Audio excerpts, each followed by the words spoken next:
Hello student, YouTube के हमारे इस चैनल में आप सभी लोगों का स्वागत है। आज के इस वीडियो लेक्चर में हम लोग पढ़ेंगे कल के वीडियो लेक्चर का छूटा हुआ भाग।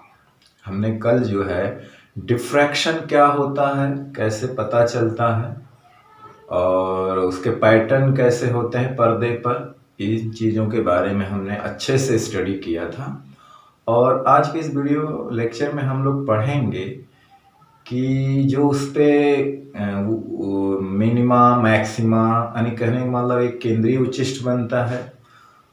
इसके बाद फर्स्ट मिनिमा मतलब कहने का मतलब है कि प्रथम निम्निष्ठ बनता है। फिर उसके बाद फिर मैक्सिमा बनता है, जिसको एक तरह से प्रथम कह लो या द्वितीय उच्चिष्ट कह लो। इस तरह से घटती हुई तीव्रता के साथ बनते जाते हैं, यानी कि सबके जो मैक्सिमा होते हैं उनकी इंटेंसिटी एक जैसी नहीं होती, मतलब बहुत ज़्यादा ड्रॉप होती जाती है। तो आज हम लोग केंद्रीय जो उच्चिष्ट है उसकी कोणीय चौड़ाई और रेखीय चौड़ाई के बारे में पढ़ेंगे और उसके फार्मूला को ड्राइव करेंगे। तो हेडिंग हमारे रहेगी केंद्रीय उच्चिष्ट की कोणीय तथा रेखीय चौड़ाई।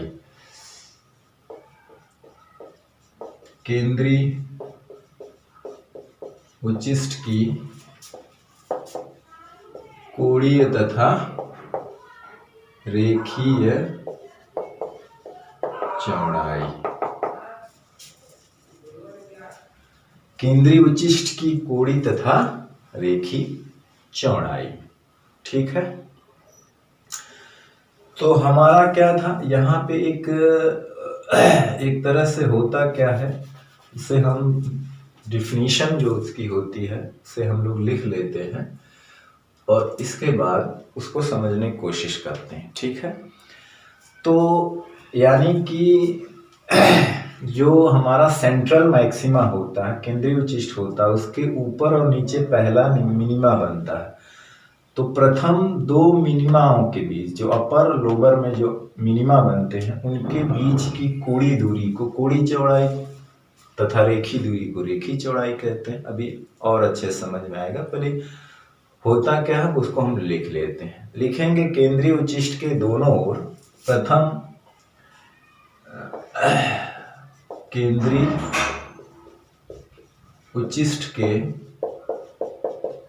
दोनों ओर प्रथम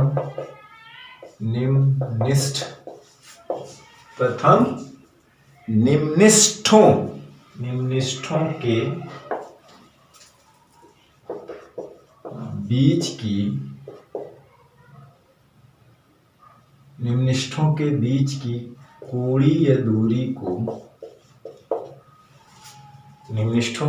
की कोणीय दूरी को केंद्रीय उच्चिष्ट की कोणीय चौड़ाई कहते हैं। केंद्रीय उच्चिष्ट की कोणीय चौड़ाई कहते हैं तथा इनके बीच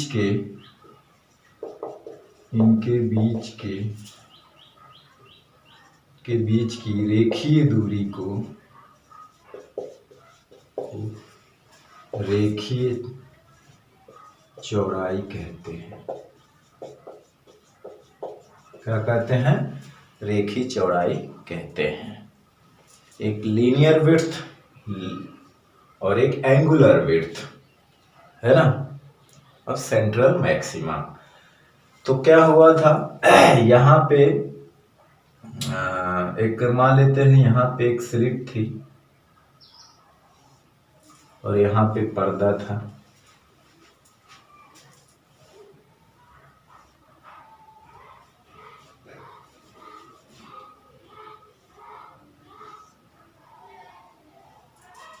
ठीक, मान लो लाइट यहां से इधर कहीं सोर्स रहा होगा यहाँ पे, तो लाइट यहां से फैलती हुई आई थी, मान लेने हैं ये है इधर इतना, और ये उसका सेंट्रल पॉइंट है।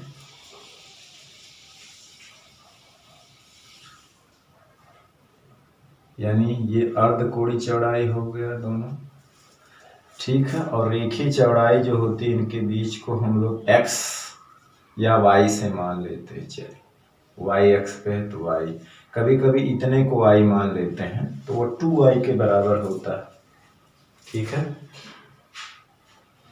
इसे मान लेते हैं ये पॉइंट है मिनिमा का और ये पॉइंट है मिनिमा का p डैश, और इसके बीच में जो है वो सेंट्रल मैक्सिमा बनता है। इनके बीच में ये सेंट्रल मैक्सिमा है और इसके बाद फिर मिनिमा के बाद फिर सेंट्रल मैक्सिमा बनता है, फिर मिनिमा बनता है, फिर मैक्सिमा बनता है। इस तरह से इंटेंसिटी घटती बढ़ती रहती है, ठीक है। ये आप नोट कर लीजिए। सेंट्रल मैक्सिमा की इंटेंसिटी सबसे ज़्यादा होती है, बाकी इस रेशियो में घटती जाती है। अगर मान लीजिए इसकी I0 है तो इसके दूसरे की ठीक I0 22 या 21 हो जाती है, फिर इसके तीसरे की झट से I63 हो जाती है। इतने तेजी से घटती है, ठीक है। तो ये है केंद्रीय उच्चिष्ट के दोनों ओर प्रथम निम्निष्ठों के बीच की कोणीय दूरी, मतलब ये वाली दूरी, ये कोणीय दूरी 2θ जिसको कहते हैं, वो केंद्रीय उच्चिष्ट की कोणीय चौड़ाई कहते हैं, या इनके बीच की रेखीय दूरी यानी जो हमने y माना है को रेखीय चौड़ाई कहते हैं, ठीक है। तो आओ इसको समझने की कोशिश करते हैं। हमने बता दिया, फिगर भी बना दिया, इंटेंसिटी का डायग्राम कैसा होता है वो भी देख लीजिए। यानी थीटा और आई के बीच एक तरह से डायग्राम जो होता है वो इस तरह से होता है। इसके इधर भी, इसके बाद फिर जो है मैक्सिमा बनता है वो कुछ इस तरह से, फिर मिनिमा यहाँ बनता है, फिर मैक्सिमा बनता है, फिर मिनिमा बनता है, फिर ऐसे करते हुए वो गायब हो जाता है, ठीक है, इस तरह से। तो हमें यही जो है रेखीय चौड़ाई है, यही कोणीय चौड़ाई है। तो हम y से अगर इसको मापेंगे तो रेखीय चौड़ाई, थीटा से मापेंगे तो कोणीय चौड़ाई। ये हमारी स्लिट है जिसकी विड्थ a है, ठीक है ना। तो हम जानते हैं जो एंगुलर विड्थ हो गई, मतलब जो कोणीय चौड़ाई होगी वो 2θ होगी। कोणीय चौड़ाई क्या हो जाएगी, यहां से देखा जाए तो कोणीय चौड़ाई क्या हो जाएगी, कोणीय चौड़ाई 2θ। एक थीटा इतनी होगी, ये थीटा इतनी, तो कोणीय चौड़ाई कितनी हो गई हिसाब से 2θ। तो हम जानते हैं यानी कि कोणीय चौड़ाई प्रथम निम्निष्ठों के बीच की कोणीय चौड़ाई है ना। केंद्रीय उच्चिष्ट की कोणीय चौड़ाई अगर हम कहा जाए, केंद्रीय उच्चिष्ट की कोणीय चौड़ाई यहाँ पे लिख दें तो केंद्रीय उच्चिष्ट की कोणीय चौड़ाई 2θ वही बराबर होता है प्रथम निम्निष्ठों के बीच की कोणीय चौड़ाई। प्रथम निम्निष्ठों के बीच की कोणीय चौड़ाई, प्रथम निम्निष्ठों के बीच की कोणीय चौड़ाई जो क्या है 2θ है, ठीक है। तो हम जानते हैं फॉर फर्स्ट मिनिमा के लिए यानी प्रथम निम्निष्ठ के लिए क्या था, हम देखेंगे प्रथम निम्निष्ठ के लिए था कि a साइन, जो हमारा पाथ डिफरेंस था वो a लैम्डा था। प्रथम निम्निष्ठ के लिए a साइन थीटा बराबर क्या था, लैम्डा था। पाथ डिफरेंस यही था ना निम्निष्ठ के लिए, और उसके लिए जो उच्चिष्ट के लिए होता 3 λ/2, और सेंट्रल के लिए तो पाथ डिफरेंस 0 आया था। तो फॉर प्रथम निम्निष्ठ के लिए ये क्या हुआ, तो यहां से हमने देखा तो साइन थीटा बराबर λ/a हो गया। तो यदि थीटा स्मॉल हो, यदि थीटा का मान छोटा हो तो साइन थीटा कंपेरेबल हो जाएगा थीटा के, तो इसलिए थीटा बराबर हो गया λ/a, ठीक है। थीटा बराबर क्या हो गया λ/a, ठीक। यानी इधर वाली चीज को अगर हम यहाँ सेंटर से ये वाली चीज देखें तो ये लैम्डा बाई ए हो जाएगा और इधर देखा जाए तो माइनस लैम्डा बाई ए हो जाएगा। इसी तरह से यहाँ पे प्लस 2 लैम्डा बाई ए, यहाँ माइनस 2 लैम्डा बाई ए। इसी तरह ये वाला -3 लैम्डा बाई ए, इसी तरह ये वाला 3 लैम्डा बाई ए, इस तरह से आता जाएगा। ठीक है, तो अब एंगुलर विड्थ का मतलब है केंद्रीय उच्चिष्ट की कोणीय चौड़ाई। तो जानते हैं केंद्रीय उच्चिष्ट की कोणीय चौड़ाई जो होगी वो 2 थीटा बराबर क्या होती है, 2 थीटा। चौड़ाई बराबर 2 थीटा और बराबर क्या हो जाएगा, यहाँ 2 से गुणा हो जाएगा तो 2 लैम्डा बाई ए। यानी कि ये लैम्डा ए है और ये भी लैम्डा है, टोटल कितना हो जाएगा 2 लैम्डा बाई ए। अर्धकोणीय चौड़ाई जो होगी लैम्डा बाई ये अर्धकोणीय चौड़ाई है, अर्धकोणीय चौड़ाई, ये अर्धकोणीय चौड़ाई है। और ये केंद्रीय उच्चिष्ट की कोणीय चौड़ाई 2 थीटा, टोटल कितने होंगे 2 थीटा, तो थीटा का मान लैम्डा बाई ये है, 2 थीटा मतलब 2 लैम्डा बाई ए। ठीक, तो ये है, ठीक है, तरह से आप बॉक्स में इसको बंद कर सकते हैं। अब हम आ जाते हैं लीनियर विड्थ मतलब रेखी चौड़ाई की बात करें। तो अगर यहां से हम देखें तो ये पूरा y है तो ये y/2 हो जाएगा और ये भी y/2 हो जाएगा। तो हम यहां से अगर tan थीटा लगाते हैं, tan थीटा बराबर क्या होगा, लंब बटे आधा यानी y/2 अपान a, सॉरी क्या कहते हैं d, क्योंकि स्लिट से पर्दे के बीच की दूरी क्या है, d है ना, ये वाली दूरी क्या है, एक तरह से d है। तो ये हो जाएगा कैपिटल D।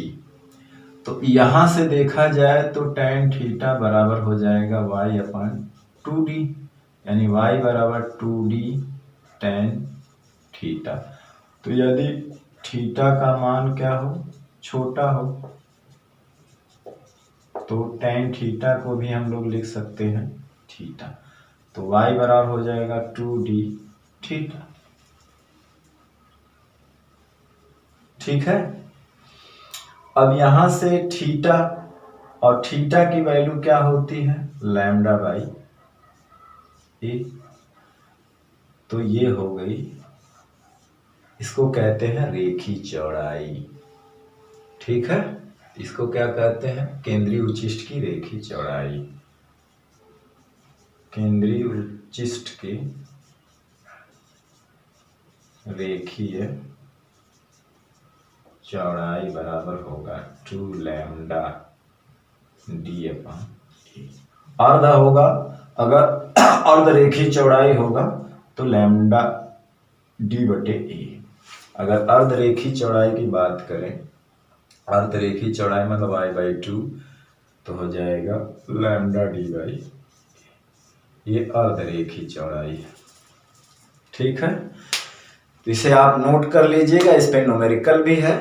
ठीक है, इस पे न्यूमेरिकल क्या है, आगे इस फार्मूले पे न्यूमेरिकल है। तो कोणीय चौड़ाई 2 लैम्डा बाई ए, रेखी चौड़ाई 2d लैम्डा बाई ए, अर्ध रेखी चौड़ाई लैम्डा डी बाई ए, अर्ध कोणीय चौड़ाई लैम्डा बाई ए।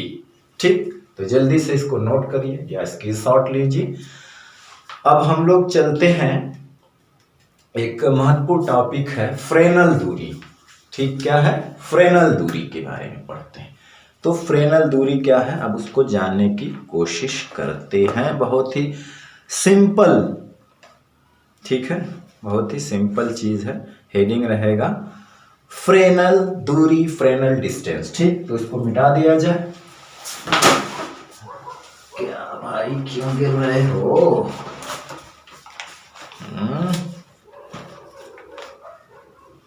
चलिए,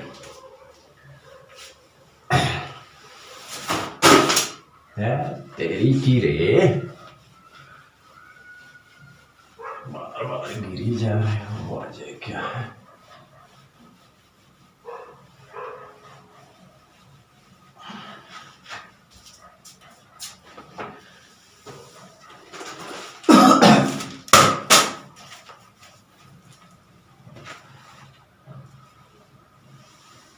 तो हमारी अगली हेडिंग है फ्रेनल दूरी। फ्रेनल दूरी जिसको हम लोग ZF से या इस प्रदर्शित करते हैं। फ्रेनल दूरी क्या होती है?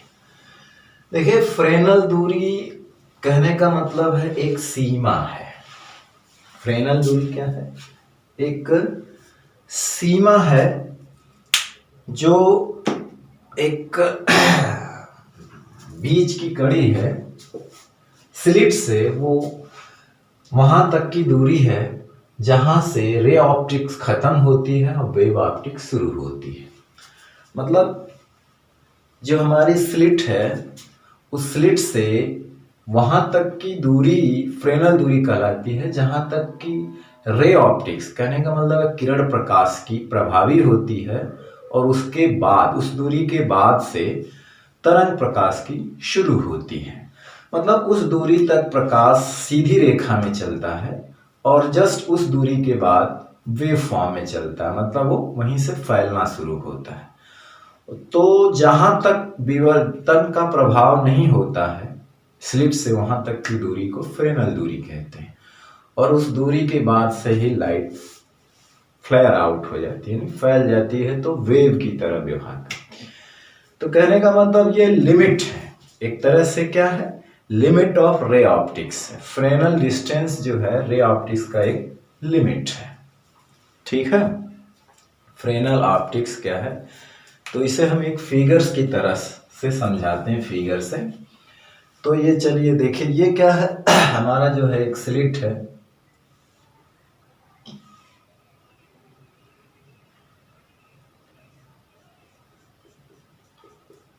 मान लेते हैं, और एक स्लिट ये है जिसमें एक रेखा, स्लिट का मतलब जिसमें एक छिद्र हो, बारीक छिद्र हो।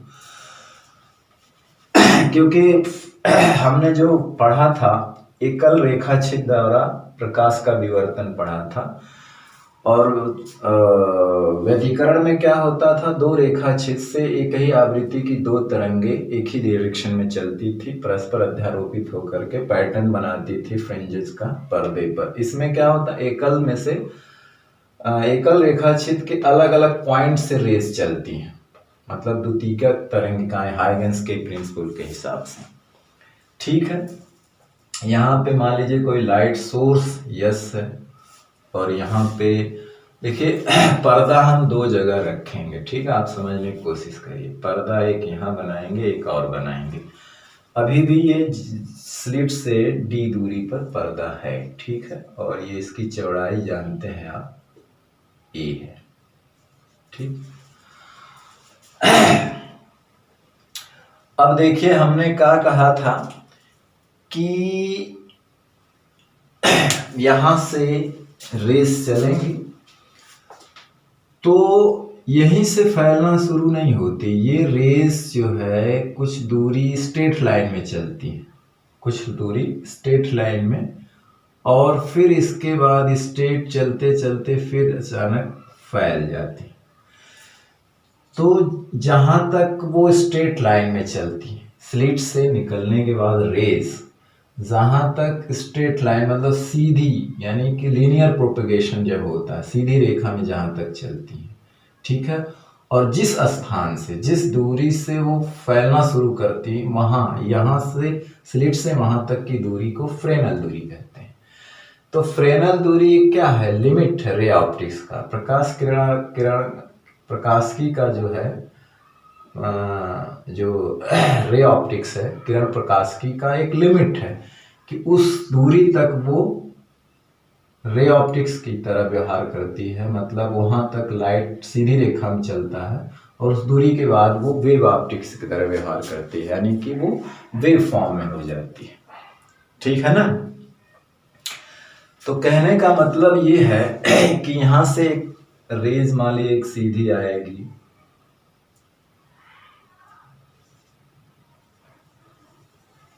ठीक है, फिर यहाँ से एक रे चलेगी, फिर यहाँ से एक रे आएगी,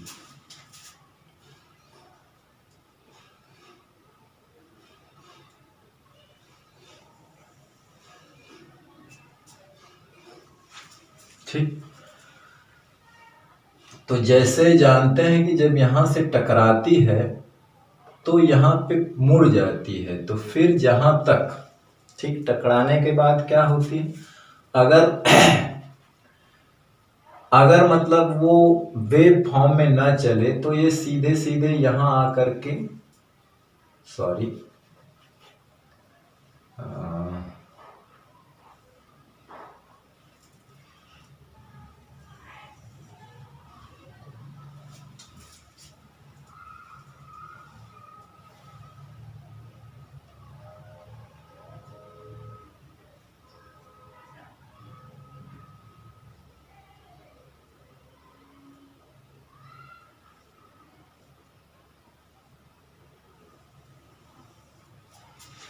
ठीक।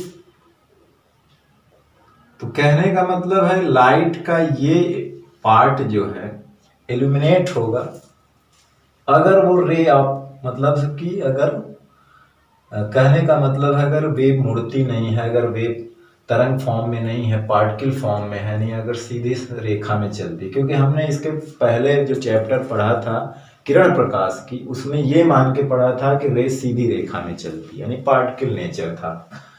ठीक है, तो ये भाग इल्यूमिनेटेड होगा, मतलब ये रे ऑप्टिक्स के हिसाब से अगर ये सीधी रेखा में चलती है।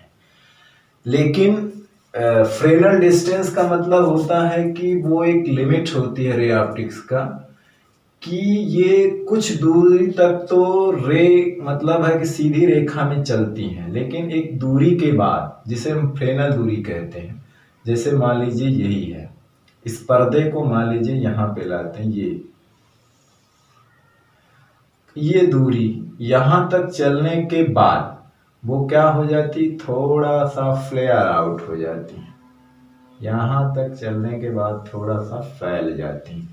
तो यानी कि ये वाला पोर्शन एक तरह से कह लीजिए, ये जो है और ये वेव ऑप्टिक्स हो जाएगा, मतलब तरंग प्रकाशिकी में आ जाएगा, प्रकाशिकी। और यहां तक पोर्शन जो था, ये वाला पोर्शन, ये किरण प्रकाशिकी।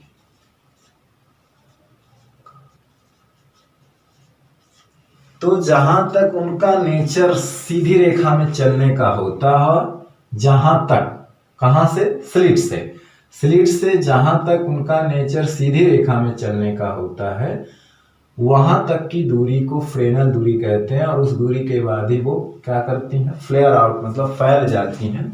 यहां से बेंड होना शुरू होती, लेकिन कुछ दूर तक वो सीधी रेखा में चलते हुए ऐसे बेंड हो जाती, कुछ दूर तक सीधी रेखा में चलते हुए ऐसे बेंड हो जाती। ठीक, इसीलिए प्रकाश जो होता है जहां पे छाया बनना चाहिए उसमें भी पहुंच जाता है। ठीक है, तो इस दूरी को हम लोग फ्रेनल दूरी कहते हैं, और यहां से यहां तक को, इसको हम लोग जेड और एफ से प्रदर्शित करते हैं। यानी कि फ्रेनल, अब मान लेते हैं किरण प्रकाशिकी के लिए, यानी फ्रेनल दूरी के लिए पर्दा हम यहाँ पे रखेंगे। ठीक है, फ्रेनल दूरी के लिए डी जो है जेड एफ के बराबर हो जाएगा। ठीक, तो इसमें होता क्या है कि जो एक तरह से हम यहाँ पे इसको हम लोग थीटा मान सकते हैं, और ये भी थीटा मान सकते हैं। होता क्या है, इस कंडीशन में, इस दूरी में, ये दूरी यहीं तक है ना,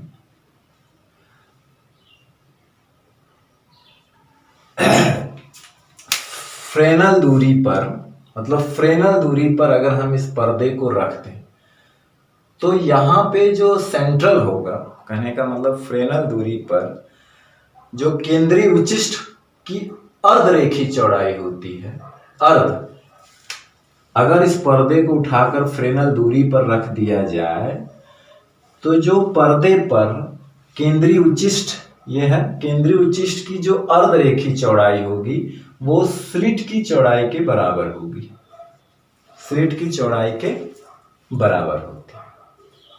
यानी कहने का मतलब ये अर्धरेखी चौड़ाई स्लिट की चौड़ाई के क्या होता है, बराबर हो जाता है। कब, फ्रेनल दूरी पर, फ्रेनल दूरी पर पर्दे पर केंद्रीय उच्चिष्ट की अर्धरेखी चौड़ाई स्लिट की चौड़ाई के बराबर हो जाता है। फ्रेनल दूरी पर। ठीक है ना, फ्रेनल दूरी पर क्या हो जाता है, इसके बराबर हो जाता है।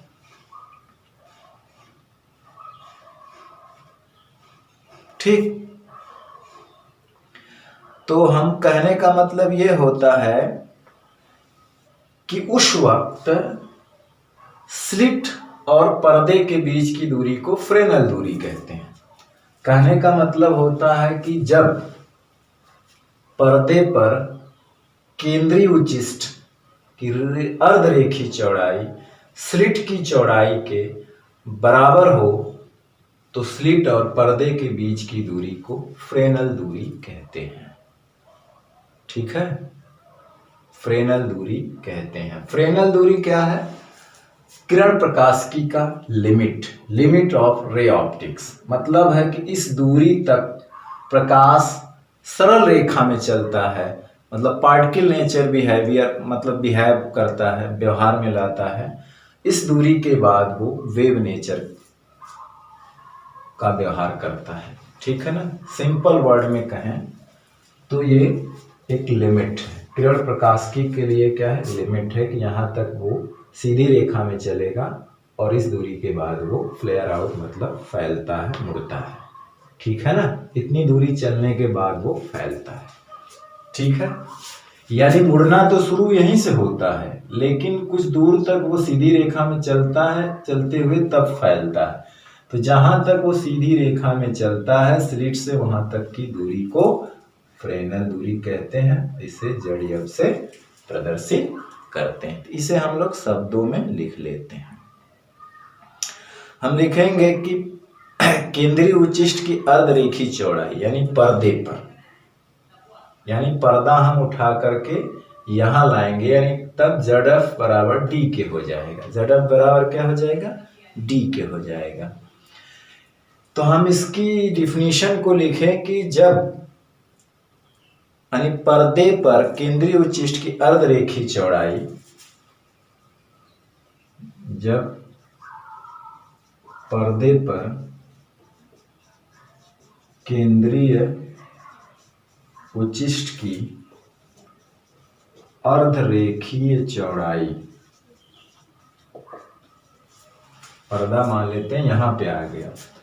जब पर्दे पर केंद्रीय उच्चिष्ट की अर्धरेखी चौड़ाई स्लिट की चौड़ाई के, स्लिट की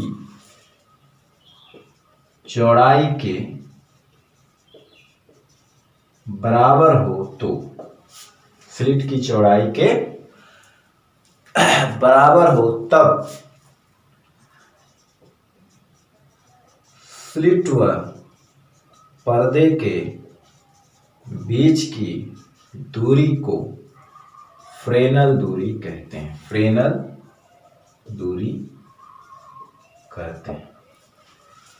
ठीक है, आप इसे इस दूसरे वर्ड में अगर लिखना चाहें तो आप इस तरह से लिखते हैं कि स्लिट से जिस दूरी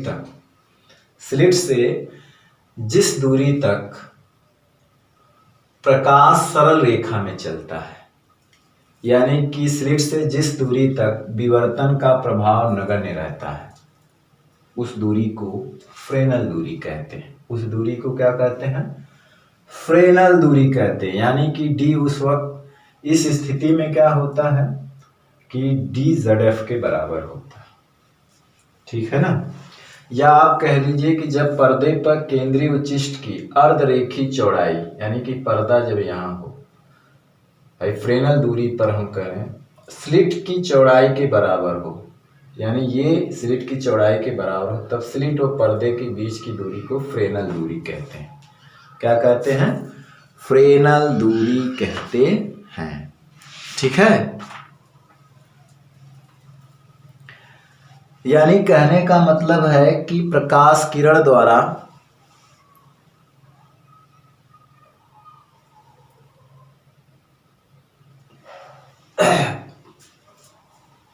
यानी कि इसको इस तरह से भी बोल सकते हैं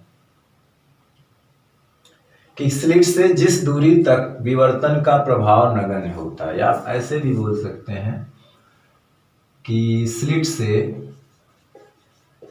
से जिस दूरी तक विवर्तन का प्रभाव नगण्य होता है उस दूरी को फ्रेनेल दूरी कहते हैं। ठीक है, उस दूरी को क्या कहते हैं? फ्रेनेल दूरी कहते हैं। इस स्थिति में ये भी हो सकता है कि इस स्थिति में केंद्रीय उच्चिष्ट की अर्धरेखीय चौड़ाई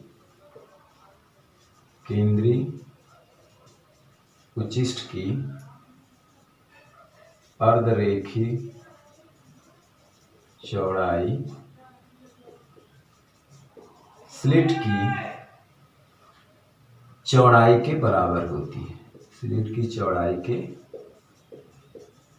बराबर होती है। ये चीजें ज्यादा बेटर है। ठीक है ना?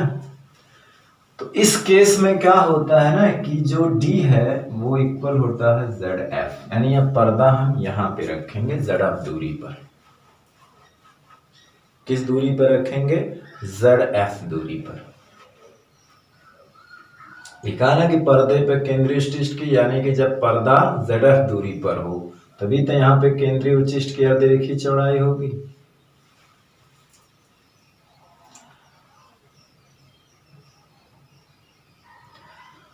तो आप अगर ये भी ना कहें तो ये सही है कि इसके बराबर होती है। अगर ये भी ना लिखें, अगर हम इसको दो तरह से प्रूव कर सकते हैं। अब इसके लिए तो अगर हम एक चीज हम जानते हैं कि थीटा बराबर होता है लैम्डा बाई ए, और यहां से देखें, अगर यहां से देखें तो थीटा बराबर हो जाएगा ए बाई ZF, कोण बराबर 4/त्रिज्या। अगर थीटा का मान छोटा हो तभी ए आया है। तो इन दोनों को कर दें इक्वल, यानी ए बाई ZF बराबर लैम्डा बाई ए, यानी कि ZF बराबर हो जाएगा ए स्क्वायर बाई लैम्डा, अगर इस फिगर की बात करें तो। ठीक,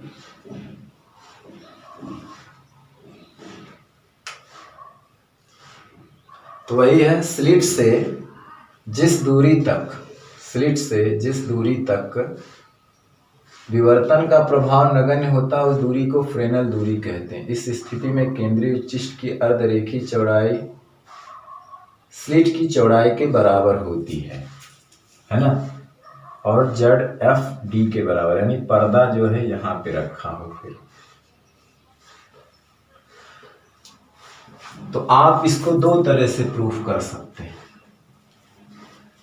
ZF और D है तो अर्धरेखीय चौड़ाई जो होता है वो क्या है? अर्धरेखीय चौड़ाई इसके बराबर होता है, तो हम जानते हैं अगर इस हिसाब से देखें तो A बराबर हो जाएगा, अर्धरेखीय चौड़ाई जो होती है D लैम्डा बाई A होती है। चूंकि इस केस में D बराबर क्या हो जाएगा? ZF, यानी हम पर्दा जब यहाँ रखेंगे तब तो A बराबर हो जाएगा ZF लैम्डा बाई A, तो यहाँ से हो जाएगा ZF बराबर A स्क्वायर लैम्डा। ये फार्मूला बन गया। या आप ये ना देखो, ये तो हमने अपने डिफिनीशन के हिसाब से ये प्रूफ कर दिया। चाहे तो आप डिफिनीशन ये लिखो, चाहे वो, ज्यादा बेटर ये है ना। या आप खाली इतना लिखो कि, और ये कब के लिए है? इतने के लिए, स्लिट से जिस दूरी तक विवर्तन का प्रभाव नगण्य होता है उस दूरी को फ्रेनेल दूरी कहते हैं। तो हम मान लेते हैं कि इस दूरी तक उसका प्रभाव क्या होता है? विवर्तन का नगण्य होता है। उस स्थिति में क्या होता है? ये वाली जो चौड़ाई होती है वो 2a होती है। ये वाली चौड़ाई क्या होती है? 2a होती है। ये भी आप कर सकते हैं कि जिस दूरी तक फ्रेनेल विवर्तन का प्रभाव नगण्य होता है ना, वो दूरी क्या होती है? स्लिट की चौड़ाई की दुगनी होती है, 2a, तो इसका हाफ a होगा। तो यहाँ से आप देखेंगे हम जानते हैं कि अर्धकोणीय चौड़ाई जो होती है थीटा बराबर लैम्डा बाई ए, और डिफिनीशन से यहाँ से देखा गया तो थीटा बराबर 4 त्रिज्या, यानी ये जेड एफ है। तो थीटा बराबर ए एफ, फिर थीटा की वैल्यू ये रख देंगे तो यहाँ से कैलकुलेट करेंगे तो ये भी आ जाएगा। लेकिन आप ज़्यादा बेटर ये है कि मैं जो ये लिखा वो ज़्यादा बेटर है, इसको आप करिएगा। यानी इस कंडीशन में पर्दा को यहाँ पे रखा गया है ना, यानी कि ZF बराबर D। आप ये वाली डिफिनीशन ज़्यादा बेटर है लिखिए और ये प्रूफ दीजिए, ये कोई ज़रूरी नहीं है। ये हमने समझाने के लिए बता दिया कि यहाँ से रे जब स्लिट से चलती है तो कहने का मतलब है कुछ दूर तक वो सीधी रेखा चलती है तब फ्लेयरिंग होती है, ठीक है ना। तो जहाँ तक वो सीधी रेखा चलती है स्लिट से वहाँ तक की दूरी को फ्रेनल दूरी कहते हैं। मैंने इस बात को कई बार रिपीट कर दिया है, तो कई बार रिपीट करना थोड़ा बोरिंग लगता है, ठीक है ना। तो आप सीधे वर्ड में समझो कि यहाँ से यहाँ तक वो सीधी रेखा में चलती है, इसके बाद वो मुड़ जाती है, फैल जाती है। तो यहाँ तक वो किरण प्रकाशिकी का व्यवहार करती है, यहाँ से के बाद वो तरंग प्रकाशिकी के तरह का व्यवहार करती है। यहाँ से यहाँ तक उसका वेव नेचर होता है, यहाँ से यहाँ तक उसका पार्टिकल नेचर होता है। इस कंडीशन में अगर पर्दा यहाँ हो यानी ZF बराबर D हो तो पर्दे पे केंद्रीय उच्चिष्ट की जो अर्ध चौड़ाई होती है, पर्दे पर जो केंद्रीय उच्चिष्ट की अर्ध चौड़ाई होती है वो स्लिट की चौड़ाई के बराबर होती है। तो अर्ध चौड़ाई होती है D लैम्डा बाई ए, परंतु पर्दा जब यहाँ हो गया तो ZF D बराबर ZF हो गया। तो A बराबर ZF लैम्डा बाई ए को इस पार लाएं, ZF दें ए स्क्वायर बाई लैम्डा। तो फ्रेनल दूरी हमारी हो गई क्लियर, ZF बराबर ए स्क्वायर अपॉन लैम्डा, इसे याद रखिएगा। ठीक, चलिए इसको मिटा देते हैं। हमने एक ही बात को कई बार रिपीट कर दिया है, तो अगर आपको ये बात बोरिंग लगी हो तो इसके लिए सॉरी।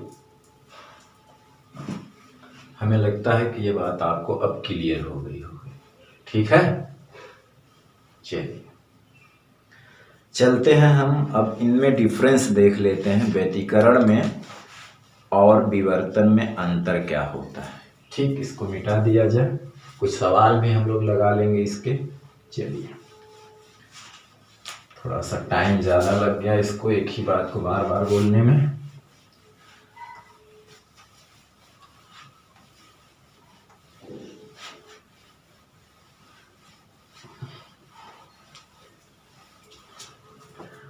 अब हमारा हेडिंग है व्यतिकरण और विवर्तन में अंतर। व्यतिकरण और विवर्तन में अंतर, व्यतिकरण व विवर्तन में अंतर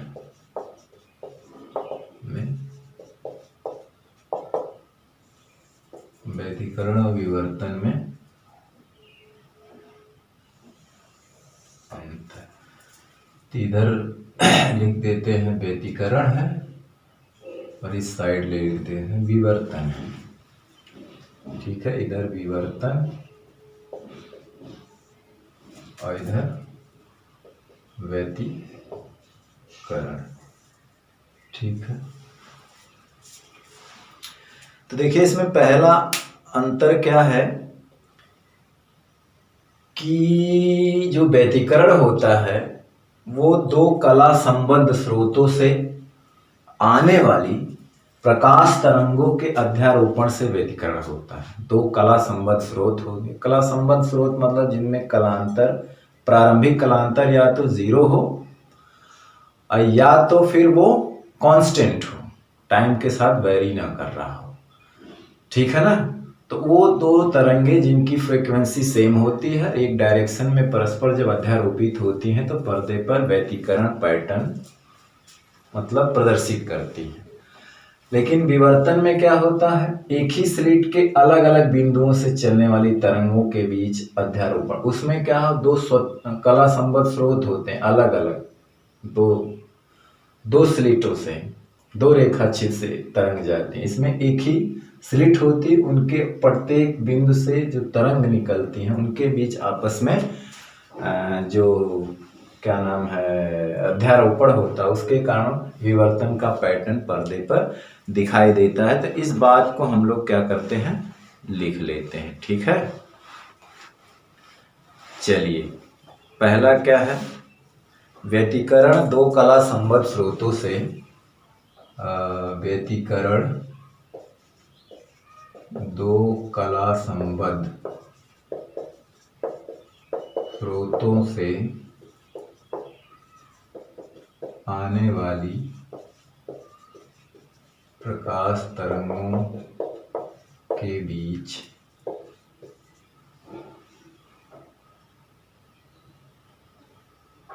अध्यारोपण यानी व्यतिकरण दो कला संबद्ध स्रोतों से आने वाली प्रकाश तरंगों के अध्यारोपण से होता है,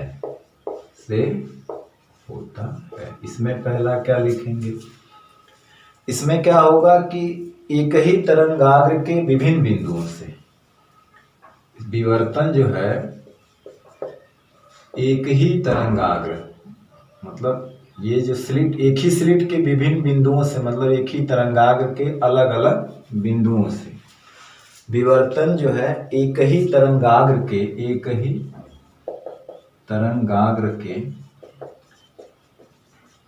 विभिन्न बिंदुओं से आने वाली, विभिन्न बिंदुओं से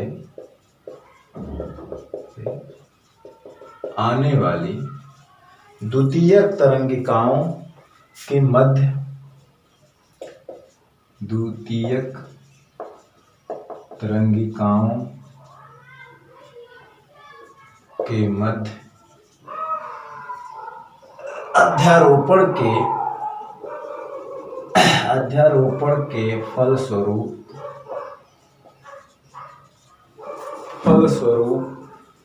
होने वाले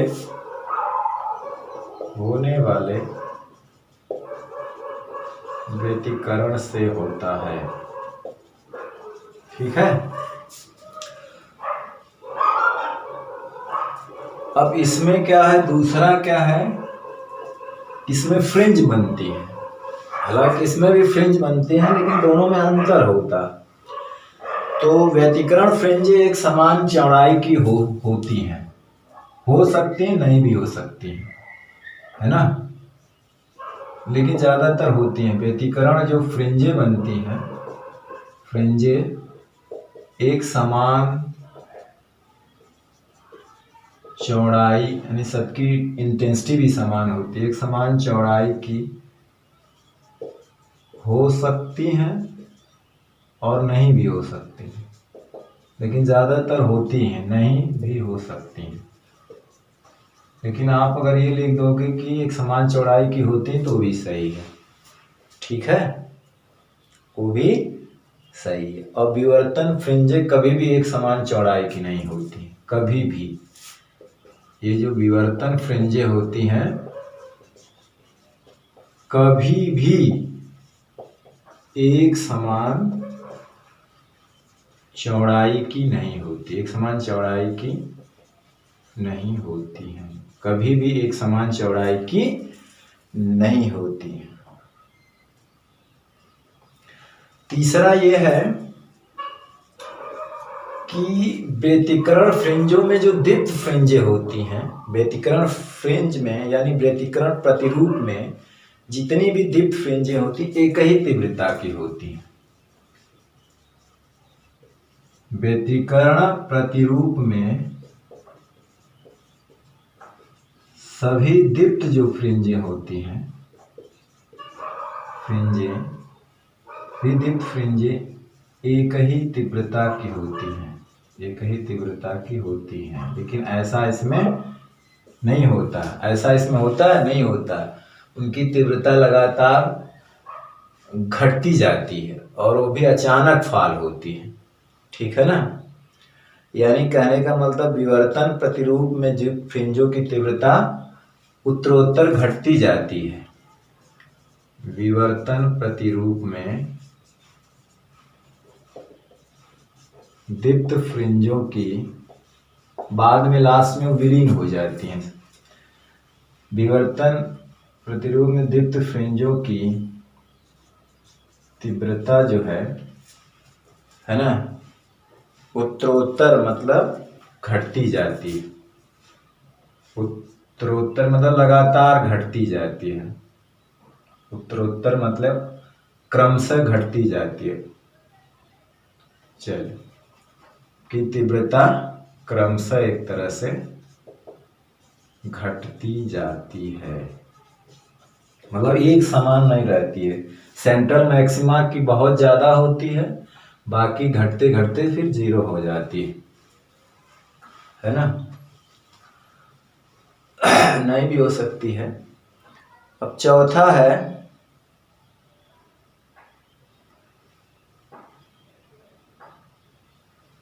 कि चौथा ये है कि जो इसमें जो मैक्सिमा मिनिमा, जो मैक्सिमम इंटेंसिटी यानी मैक्सिमम तीव्रता और मिनिमम तीव्रता की बात करें तो इनमें एक बड़ा सा अंतर होता है, इसमें बड़ा अंतर होता है। और इसकी जो न्यूनतम तीव्रता होती है वो 0 है, कभी कभी नहीं भी होती है लेकिन अधिकतर 0 होती है। यानी कि इसमें दीप्त अदीप्त बिंदु के बीच जो है अच्छा कंट्रास्ट होता है, मतलब गुड कंट्रास्ट, मतलब अच्छे से उनको अंतर किया जा सकता है, उनमें अंतर किया जा सकता है। तो जो व्यतिकरण की जो न्यूनतम फ्रिंजों की जो न्यूनतम तीव्रता होती है वो 0 होती है, इसमें विनाशी व्यतिकरण प्राप्त होता है। और जो अधिकतम तीव्रता तो वो मैक्सिमम होती ही है, लेकिन जो न्यूनतम होती है ज्यादातर क्या होती है, 0 होती है। अगर 0 नहीं है तो बहुत ही कम होती है।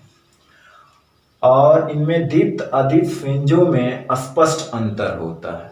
क्या होता है, स्पष्ट अंतर, मतलब गुड कंट्रास्ट होता है। तो इसके बाद यही लिखेंगे कि व्यतिकरण प्रतिरूप में, व्यतिकरण प्रतिरूप में जो न्यूनतम तीव्रता होती है, न्यूनतम तीव्रता 0 होती है। हमने निकाला भी था, मैथमेटिकली अगर देखा जाए तो 0 होती, 0 होती है, बहुत कम होती। तो व्यतिकरण प्रतिरूप में जो न्यूनतम तीव्रता होती है वो 0 होती है। अधिकतम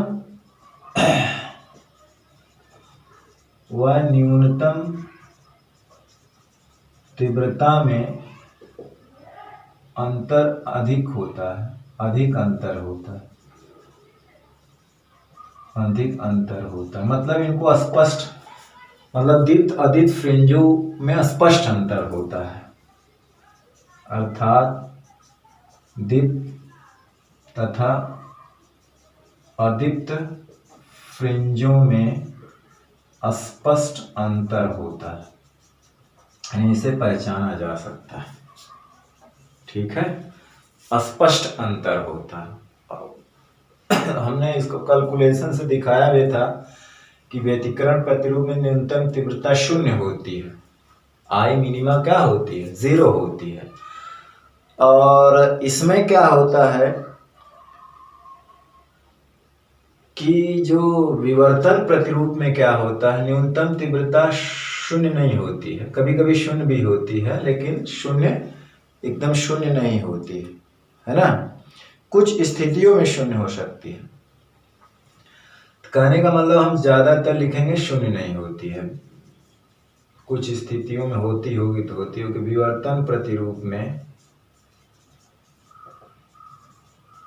न्यूनतम तीव्रता 0 नहीं होती, कुछ स्थितियों में 0 होती है, लेकिन उसको छोड़िए, 0 नहीं होती है। यानी कि अधिकतम और न्यूनतम तीव्रता में ज्यादा अंतर नहीं होता, मतलब अधिकतम न्यूनतम तीव्रता में अंतर कम होता है। अधिकतम उसका ठीक उल्टा, अधिकतम व न्यूनतम तीव्रता में अंतर कम होता है, अंतर कम होता है। यानी कहने का मतलब है कि जो दीप्त अदीप्त फ्रिंजें होती हैं उनके बीच कोई शार्प लाइन, रेखा नहीं खींची जा सकती है ना। गुड कंट्रास्ट नहीं होता, पुअर कंट्रास्ट नहीं होता। कहने का मतलब होता है कि दीप्त और अदीप्त जो फ्रिंज होती हैं, फ्रिंजों में स्पष्ट अंतर नहीं होता, स्पष्ट अंतर नहीं होता है, कोई स्पष्ट अंतर नहीं होता कि ये अदीप्त है ये दीप्त, मिली जुली होती हैं। ठीक, तो आप चार को आप इसका स्क्रीनशॉट ले लीजिए, एक दो और हैं उसको हम लिखवा देते हैं। इसमें कुछ प्रतिबंध है, हम उसको लिखवा देते हैं, दो अंतर और है। ठीक है, चलिए इसका स्क्रीनशॉट लीजिए।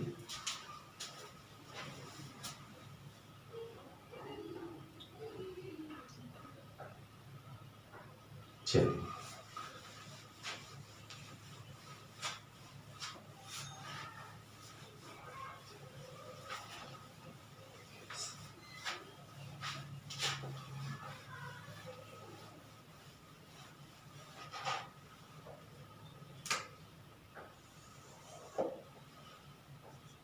पांचवा ये है कि उनका जो जनरल फार्मूला है, पांचवा ये होगा कि तरंगों के बीच उच्चिष्ट निम्निष्ट के लिए प्रतिबंध, व्यतिकरण में उच्चिष्ट निम्निष्ट के लिए, मैक्सिमा मिनिमा के लिए, दीप्त अदीप्त के लिए जो प्रतिबंध है, व्यतिकरण में क्या है, दीप्त फ्रिंजों के लिए प्रतिबंध क्या था, इसको मैक्सिमा कहते हैं, उच्चिष्ट के लिए प्रतिबंध क्या है, जो पाथ डिफरेंस है, पथांतर क्या होना चाहिए, पथांतर डेल्टा एक्स जो था वो n लैम्डा था, जहाँ n बराबर 0, 1, 2, 3 ऐसे करके था। पाथ डिफरेंस प्लस माइनस लिखें या ना लिखें, कलांतर, अगर कलांतर की बात करें या इसे आप ऐसे भी लिख सकते हैं 2n लैम्डा बाई 2। कलांतर की बात करें तो कलांतर डेल्टा फाई था 2 पाई n, है ना, n बराबर 0, 1, 2, 3, 4 ऐसे से था ना। निम्निष्ट के लिए मतलब अदीप्त फ्रिंज के लिए प्रतिबंध क्या था, अदीप्त फ्रिंज के लिए प्रतिबंध था, ले प्रतिबंध, जो पथांतर था वो 2n-1 लैम्डा बाई 2 था, जिसमें n 1 से शुरू होता था, और कलांतर जो था वो भी इसी तरह से था 2n-1 पाई बाई 2 ना, पाई बाई 2 नहीं सॉरी पाई था, और n का मान 1, 2, 3, 4 ऐसे था। 2n-1 लैम्डा बाई 2 ये पथांतर था, और 2n-1 पाई जो है वो कलांतर होता था।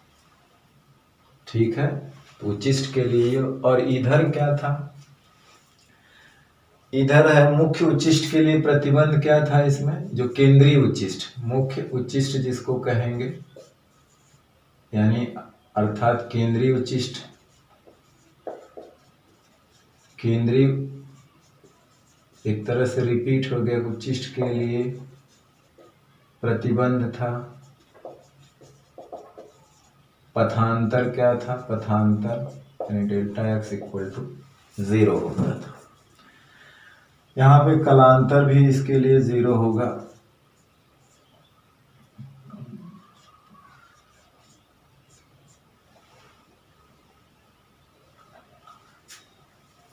ठीक, और द्वितीयक उच्चिष्ट के लिए प्रतिबंध क्या था, एक तरह से गौण उच्चिष्ट जिसको हम लोग कहते थे, गौण उच्चिष्ट यानी सेकेंडरी, एक तरह से द्वितीयक उच्चिष्ट के लिए प्रतिबंध, इसमें क्या था, जो पथांतर था डेल्टा एक्स जिसको कह लीजिए पथांतर, वो था 2n+1 लैम्डा बाई 2 था। अगर कलांतर की बात करें तो डेल्टा फाई जिसको हम कहते हैं वो यही आ जाएगा 2n1 पाई, वहाँ माइनस था, यहाँ पाई, क्योंकि यहाँ से शुरू होता था, ये 3 λ/2 से शुरू होता था, आपको याद होगा। और यम की वैल्यू जो है 1 2 3, यम की वैल्यू जो है 1 2 3 4 ऐसे रखी जाती थी। निम्निष्ठ के लिए प्रतिबंध क्या था? निम्निष्ठ के लिए प्रतिबंध क्या था? जो पथांतर था डेल्टा एक्स था, प्लस माइनस एक तरह से n लैम्डा कह लीजिए अगर दोनों तरफ की बात करें तो, या इसी को 2n λ/2 कह लीजिए, लेकिन n का मान हम रखते थे 1 2 3 4 इस तरह, ना कि उसमें 0 रख देते थे, है ना। 1 2 3 मिलता था। और कलांतर की बात करें तो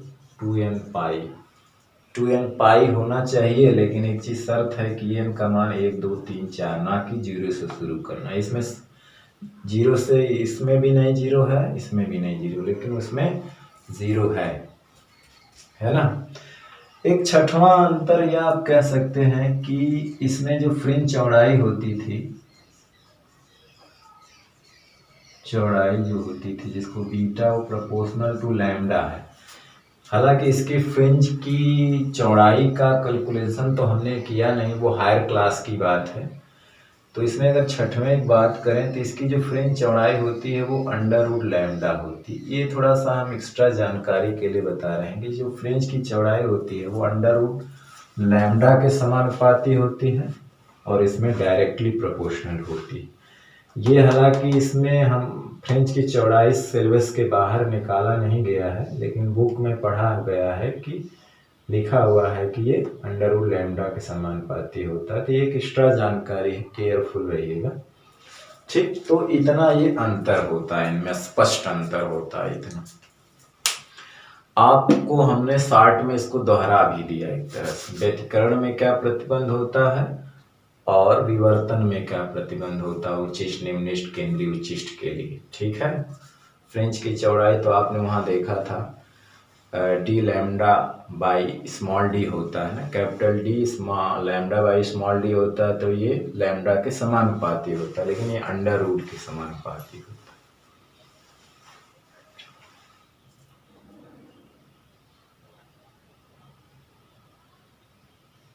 चलिए इसका स्क्रीनशॉट ले लीजिए।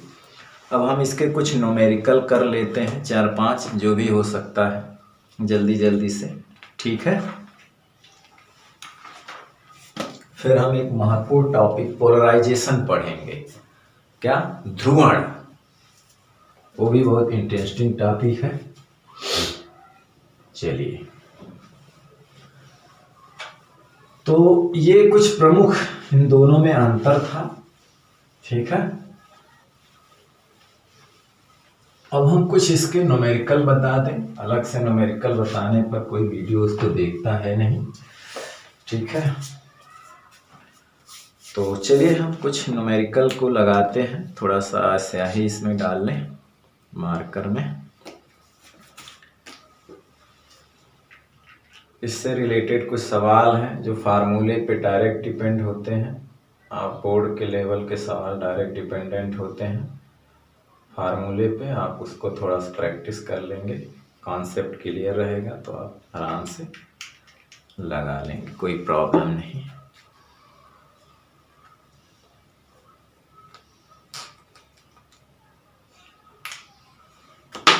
चलिए, जैसे कि पहला सवाल ये है,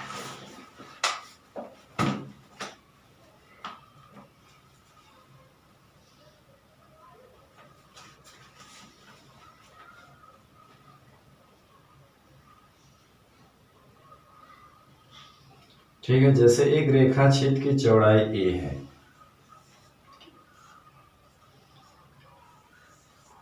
एक रेखा छेद की चौड़ाई, एक रेखा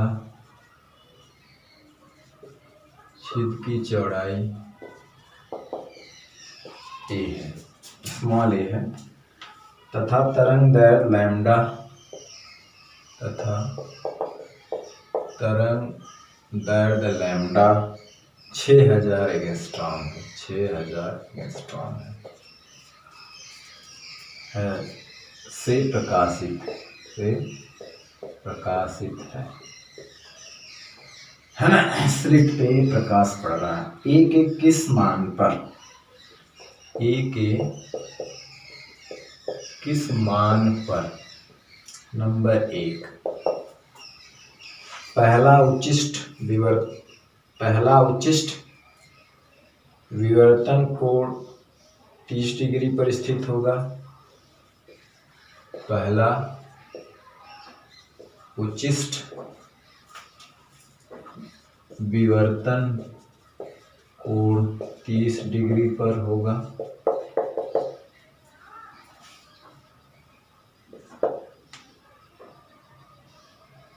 दूसरा, पहला निम्निष्ठ विवर्तन कोण 30 डिग्री पर स्थित होगा। दूसरा है पहला निम्निष्ठ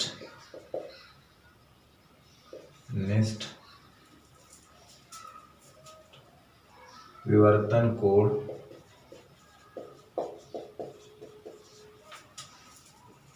30 डिग्री पर स्थित होगा। मतलब है कि विवर्तन कोण स्लिट की चौड़ाई पूछा है, विवर्तन कोण दिया है, लैम्डा दिया है ना। विवर्तन कोण थीटा कितना दिया है? 30 डिग्री। लैम्डा कितना दिया है? 6000 एंगस्ट्रॉम। 6000 एंगस्ट्रॉम। थीटा 1 30 डिग्री है। पहले निम्निष्ठ और उच्चिष्ट की बात हो रही है ना।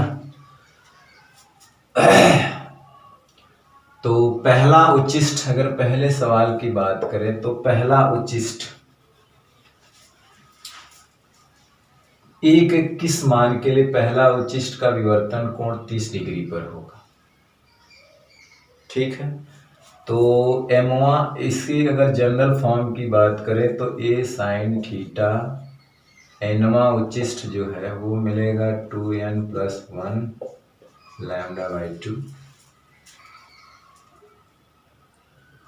अगर स्लिट की चौड़ाई a है तो एनवा उच्चिष्ट क्या होगा?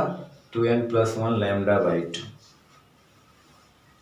ठीक है, और यहाँ से n बराबर 1, अगर हम पहला उच्चिष्ट निकालें तो n बराबर 1 हो जाएगा। तो a साइन थीटा, n का मान 1 रख देंगे तो 3 λ/2, ऐसा हम जानते हैं। तो हमें a चाहिए, तो 3 λ/2 a साइन थीटा। ठीक है, बाकी चीज को हम मीटर में रख देते हैं। एंगस्ट्रॉम में था तो उसे मीटर में रख देते हैं। थीटा डिग्री में है तो क्या होगा? 6000 एंगस्ट्रॉम है तो उसको मीटर में बदलेंगे तो 6000 × 10⁻10 टू सॉरी ए तो वहाँ हो गया, तो यहाँ कहाँ है? Sine 30 degree. तो देखिए ये आ जाएगा 3 × 6 × 10⁻7, 3 जीरो कैंसिल हो जाएंगे। और साइन 30 की वैल्यू जो होती है वो कितनी होती है? 1/2 होती है। साइन 30 की वैल्यू 1/, का 60 का मान 1/, साइन 30 की वैल्यू होती 1/2। 2 × 1/2 बनी, कैंसिल हो गया। तो ए की वैल्यू हो जाएगी कितनी? 6×3 = 18 × 10⁻7 मीटर। अब चलते हैं इसी तरह निम्निष्ठ की बात करते हैं। तो निम्निष्ठ के लिए जानते हैं क्या होता है? निम्निष्ठ के लिए होता है ए साइन थीटा बराबर, पहले के लिए लैम्डा, वैसे n लैम्डा होता है ना, यानी पहले निम्निष्ठ के लिए, निम्निष्ठ के लिए n बराबर 1, तो ए साइन थीटा बराबर लैम्डा होता है। तो ए बराबर हो जाएगा लैम्डा साइन थीटा। तो ए की बात करें तो लैम्डा कितना है? लैम्डा है 6 × 10⁻7 मीटर की बात करें। साइन 30 की वैल्यू हाफ होती है, 2 चला जाएगा ऊपर, यानी कि वो हो जाएगा, ए की वैल्यू हो जाएगी 6 × 10⁻7 1/2, यानी 12 × 10⁻7 मीटर। तो इस तरह से आप सिंपल सवाल लगा सकते हैं, कोई प्रॉब्लम नहीं। ठीक है, चलिए इसमें हम जहाँ तक सवाल हो सकता है उसको 5-7 सवाल लगा देंगे ताकि आपकी पूरी प्रैक्टिस हो जाएगी। हालांकि इसके बहुत ज़्यादा कठिन सवाल नहीं है, आप इसका स्क्रीनशॉट लेना चाहें तो ले सकते हैं। ठीक, चलिए।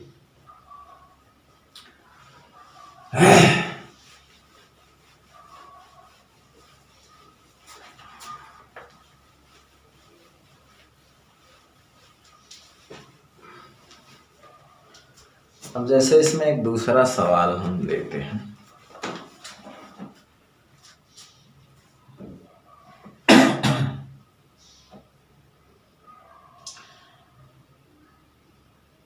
कि दूरस्थ स्रोत से लाल प्रकाश, दूरस्थ स्रोत से लाल प्रकाश, दूरस्थ स्रोत से लाल प्रकाश जिसकी तरंग दर 6500 एंगस्ट्रॉम है। लाल प्रकाश जिसकी तरंग दैर्घ्य 6500 एंगस्ट्रॉम है। ठीक है, 1.50 मिलीमीटर, 1.50 मिलीमीटर चौड़ाई की रेखा छिद्र पर आपतित होता है।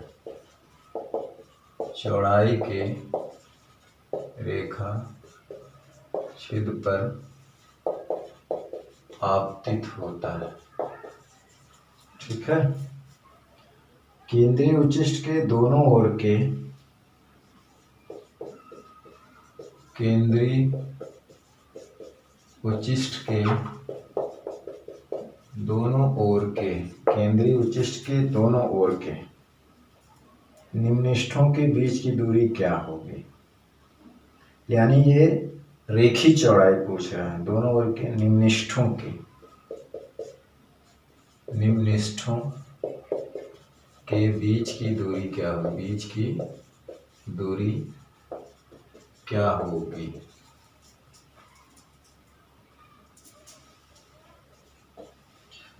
जबकि विवर्तन प्रतिरूप, जबकि विवर्तन प्रतिरूप रेखा छिद्र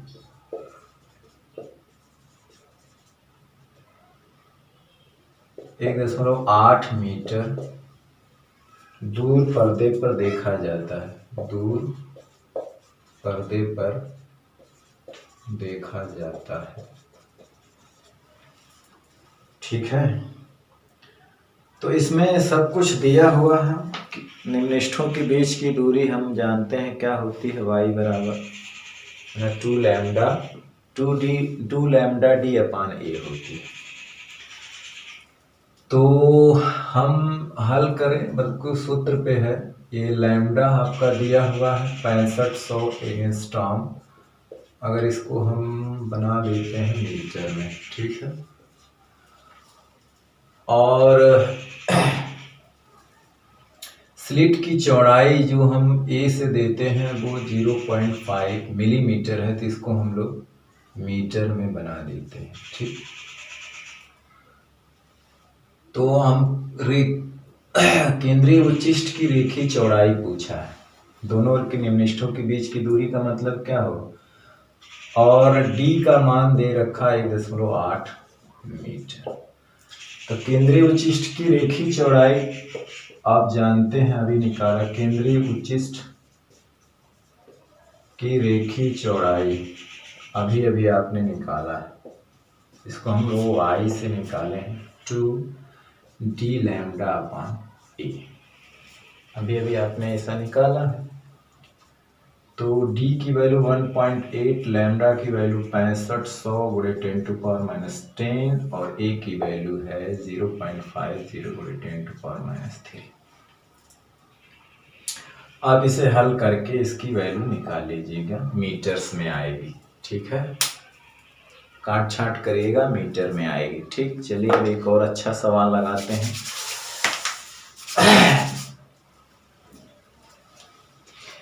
तो डायरेक्टली फार्मूले पर था। तो ऐसा ही सवाल बोर्ड में भी आ जाएगा, आपको केवल फार्मूले में मान को रख के हल कर देना है। ठीक है, चलिए।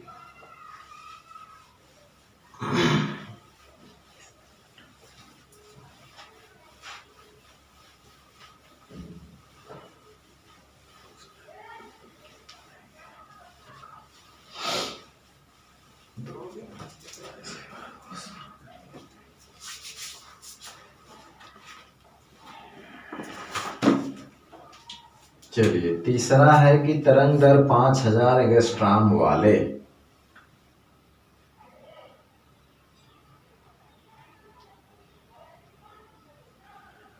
तीसरा सवाल है, तरंग दर 5000 एंगस्ट्रॉम वाले तरंग दर 5000 एंगस्ट्रॉम वाले प्रकाश का एक समांतर पुंज, प्रकाश का एक समांतर पुंज एक स्लिट पर अभिलंबवत पड़ता है। एक स्लिट पर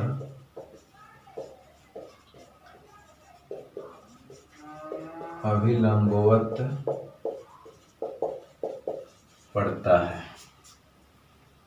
केंद्रीय उच्चिष्ट आपतित प्रकाश के दोनों ओर 30 डिग्री तक फैला होता है।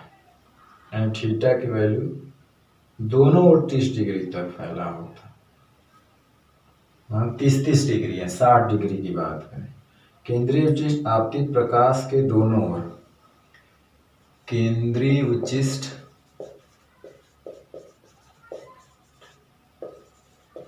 आपतित प्रकाश के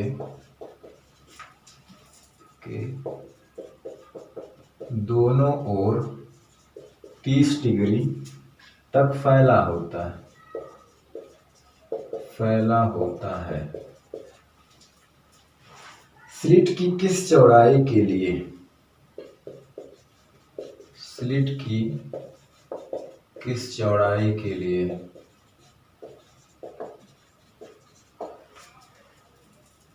केंद्रीय उच्चिष्ट आपतित प्रकाश की दिशा से, स्लिट की किस चौड़ाई के लिए केंद्रीय उच्चिष्ट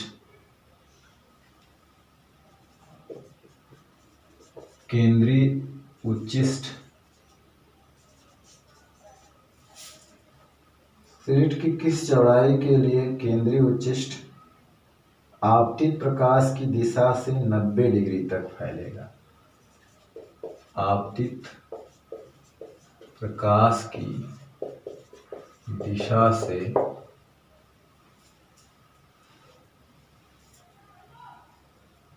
90 डिग्री तक फैलेगा।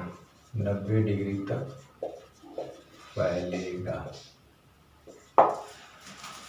तो चलिए, इसमें क्या है कि इतना तरंग दैर्ध्य वाले प्रकाश का एक समांतर पुंज एक स्लिट पर अभिलंबवत पड़ता है। ठीक है, केंद्रीय उच्चिष्ट आपतित प्रकाश की दोनों तरफ 30 डिग्री तक फैला होता है। स्लिट की किस चौड़ाई के लिए केंद्रीय उच्चिष्ट आपतित प्रकाश की दिशा 90 डिग्री तक फैलेगा।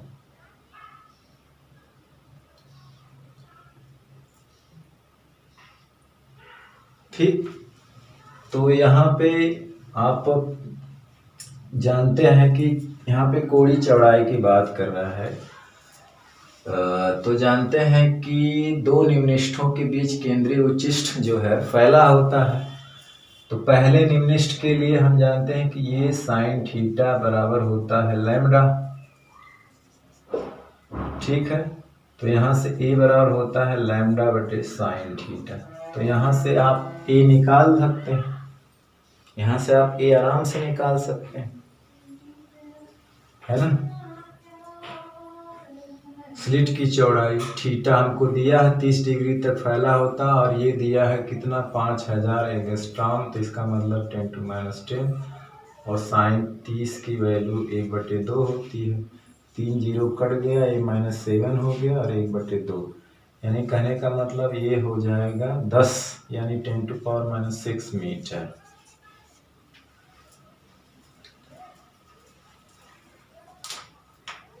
स्लिट की चौड़ाई अगर निकालना है तो भाई केंद्रीय उच्चिष्ट पहले निम्निष्ठ के बीच की दूरी होता है, तो पहले निम्निष्ठ के लिए साइन थीटा बराबर लैम्डा होता है, तो ये बराबर ये निकाल सकते हैं। फिर कह रहा है कि अगर फैलाव 90 डिग्री होगा तो स्लिट की चौड़ाई क्या होगी। तो अब देखिए इसी सूत्र में फैलाव अगर थीटा बराबर क्या हो 90 डिग्री हो, इसी में यदि तो साइन थीटा की जगह साइन 90 रख देंगे, भाई लैम्डा तो वही है, बस फैलाव बदल गया है। तो ये हो जाएगा 5000 गुणे 10⁻⁻10 और ये साइन 90 की वैल्यू क्या होती है 1 हो जाती है, यानी कि 5 गुणे 10⁻7 मीटर हो जाएगी। ये हो जाएगी सिंपल, ठीक रहा। तो जब थीटा 30 था लैम्डा था तो हमने ए निकाल लिया, लेकिन वो कह रहा है कि जब फैलाव थीटा वही हो ये 90 डिग्री हो तब ए क्या है, मतलब एक बार 30 पे पूछा एक बार 90 पे पूछा है, सिंपल बात। ठीक, चलिए इसका स्क्रीनशॉट लेना चाहे तो ले लीजिए।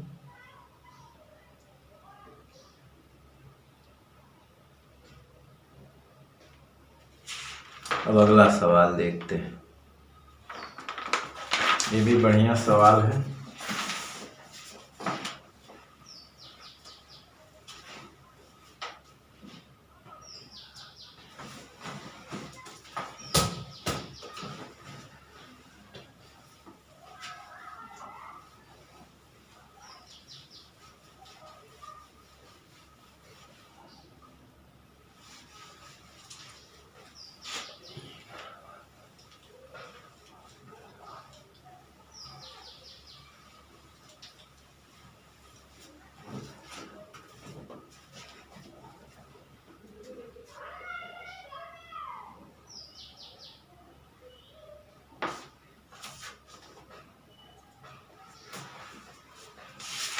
चलिए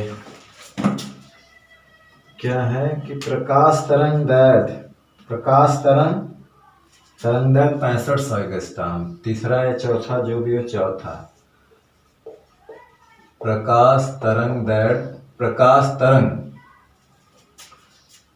लैम्डा दिया हुआ है 6500 एंगस्ट्रॉम, एक रेखा छिद्र में से गुजरती है।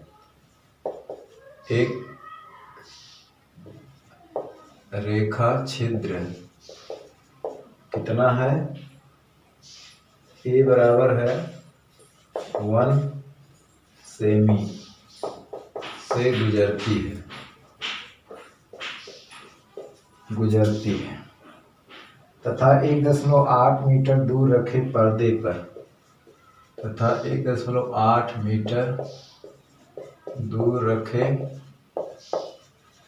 पर विवर्तन प्रतिरूप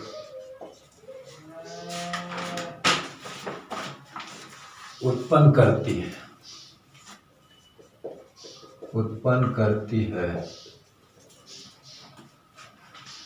केंद्रीय उच्चिष्ट की चौड़ाई क्या है, केंद्रीय उच्चिष्ट की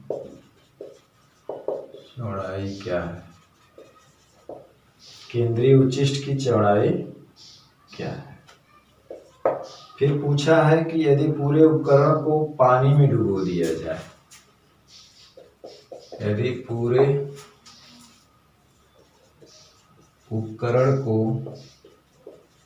पानी में डुबो दिया जाए तो पानी का मतलब इसका म्यू जो है 4/3 है अपवर्तनांक। केंद्रीय उच्चिष्ट की चौड़ाई क्या होगी,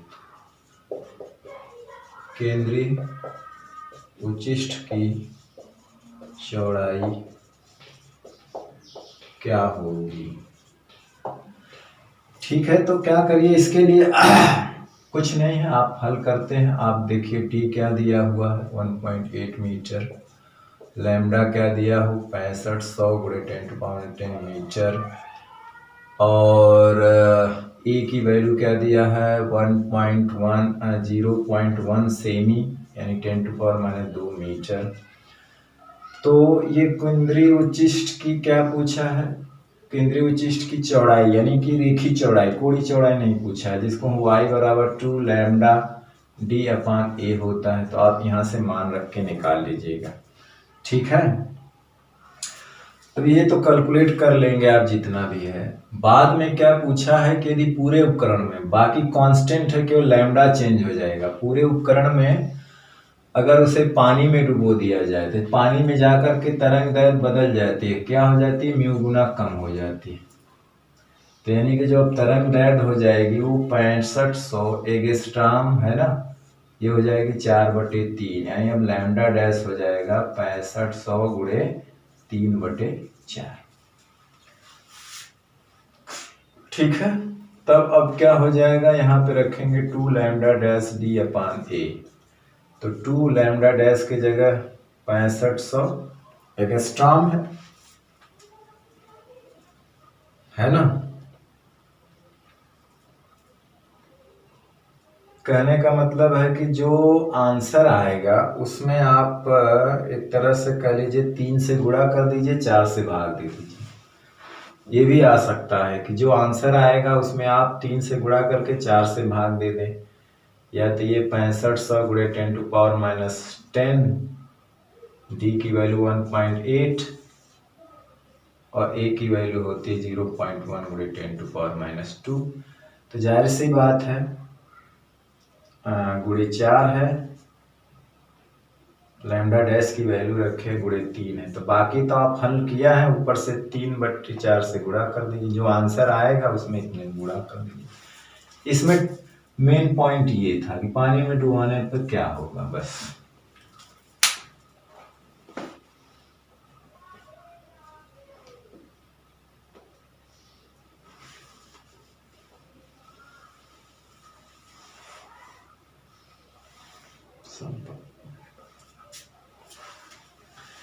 चलिए 1-2 सवाल और जल्दी से देख लेते हैं।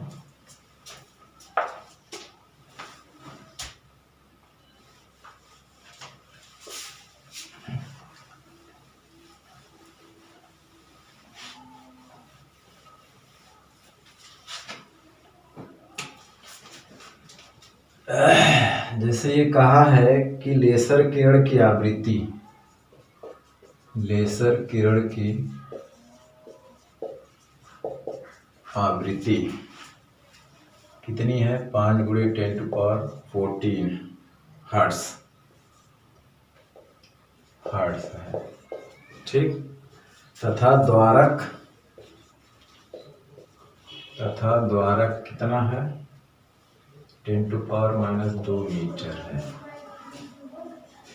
ठीक।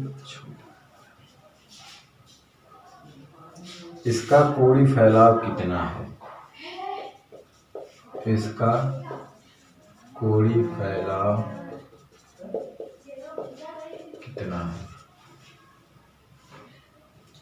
यहाँ सी दिया है 3 गुणे 10⁸ मीटर पर सेकंड। कोणीय फैलाव आप समझ रहे हैं, आवृत्ति दिया है, यहाँ पे हल करें तो न्यू हमारा दिया हुआ है 5 गुणे 10⁻14 हर्ट्ज, सी की वैल्यू दिया है 3 गुणे 10⁸ मीटर पर सेकंड, और इसका जो द्वारक है, मतलब कहने का मतलब है कि जो स्लिट की चौड़ाई है, द्वारक मतलब क्या हुआ, स्लिट की चौड़ाई 10⁻2 मीटर है। तो इसका कोणीय फैलाव कितना है, मतलब एक तरह से कह रहा है कि थीटा के फॉर्म में अगर कहें तो रेडियन में आएगा वो कोणीय फैलाव, मतलब ये केंद्रीय उच्चिष्ट की कोणीय चौड़ाई नहीं पूछा है कि 2θ, मतलब फैलाव पूछा एक तरफ, सेंटर से एक तरफ का फैलाव, यानी थीटा की वैल्यू पूछा, वाट कितना है ना, ये ध्यान देना है, थीटा की वैल्यू, कोणीय फैलाव कितना है। तो जानते हैं कि थीटा बराबर हो जाएगा उस हिसाब से λ/a, ठीक है। अब मेन बात है लैम्डा कैसे निकालें, तो जानते हैं सी बराबर होती है न्यू लैम्डा, तो लैम्डा बराबर c/न्यू हो जाएगा, c गुणे 10⁸, और न्यू की वैल्यू है 5 गुणे 10⁻14, तो आप लैम्डा यहाँ से निकाल सकते हैं।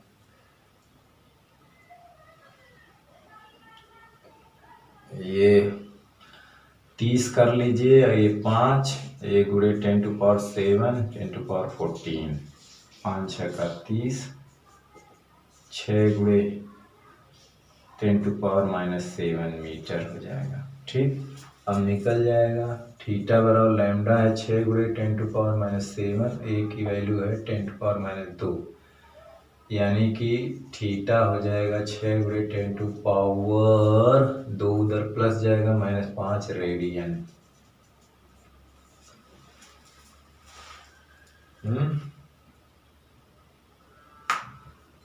ये 14 था, ऊपर जाएगा -14 प्लस 7 घटेगा 10⁻−7 हो जाएगा।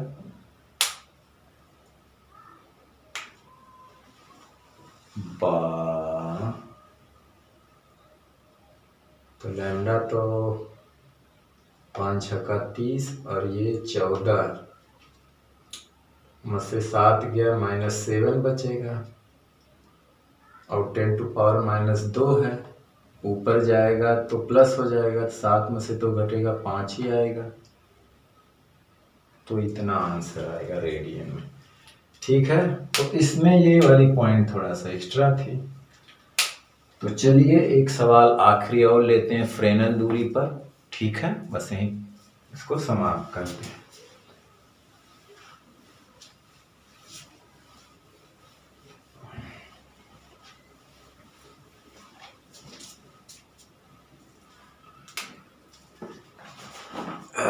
लिखा है यदि किसी स्लिट की चौड़ाई 3 मिलीमीटर हो,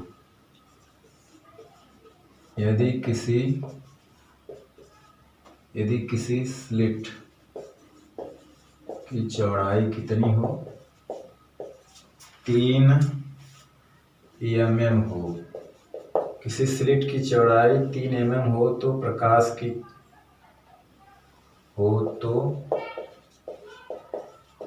प्रकाश की किरण तरंग दैर्ध्य यानी लैम्डा है 500 नैनोमीटर 10⁻⁹ मीटर के लिए वह दूरी ज्ञात कीजिए जिस तक पुंज का फैलाव सार्थक न हो, जिस तक फ्रेनेल दूरी तक फैलाव सार्थक नहीं होता, जिस तक पुंज का फैलाव सार्थक ना हो।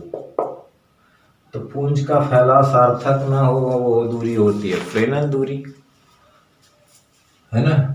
तो हल में मतलब वह दूरी जो है फ्रेनेल दूरी होती है।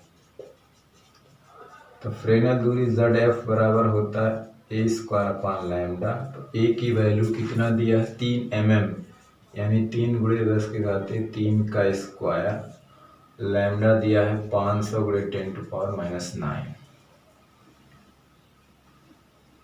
ठीक है, अब इसे हल करेंगे तो ये 9 × 10⁻�6 हो जाएगा, 2 0 कट गया, 5 × 10⁻⁷ हो जाएगा, यानी कि 9 5 गुणे ऊपर जाएगा तो ये 10 हो जाएगा, यानी कि 90/5 यानी 18 मीटर।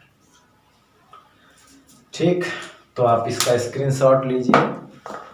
फ्रेनेल दूरी वो होती है जहाँ तक फैलाव सार्थक नहीं होता, हमने अभी चर्चा किया था। तो आज का वीडियो लेक्चर अब हम यहीं समाप्त करते हैं। अब अगले वीडियो लेक्चर में आपसे फिर मिलेंगे। तो मुझे आशा आई होप कि आप लोगों को ये लेक्चर पसंद आया होगा और अच्छा लगा होगा और समझ में आया होगा, मुझे ऐसा लगता है। ये मेरा प्रयास रहता है कि ज़्यादा से चीज़ों को क्लियर करूं। तो मुझे आशा है कि आप लोगों को ये पसंद आया होगा। यदि पसंद आता है तो अच्छा लगता है आप तो इसको मज़े लेकर पढ़िए, और मेरा ये रिक्वेस्ट है कि आप मेरे वीडियो को अगर पसंद आया तो लाइक करिए, शेयर करिए और इस पर कमेंट करिए। और जो लोग व्यूवर्स हैं हमारे, जो लोग इस वीडियो को देखते हैं, पढ़ते हैं, उनसे रिक्वेस्ट है कि वो मेरे चैनल को अभी तक अगर सब्सक्राइब नहीं किए हैं तो प्लीज़ इसे सब्सक्राइब कर लें। तो चलिए आज का वीडियो लेक्चर हम यही समाप्त करते हैं और अगले वीडियो लेक्चर में नेक्स्ट टॉपिक के साथ फिर मिलते हैं। तब तक पढ़ते रहिए, पढ़ाई करते रहिए। All the very best. Thank you very much.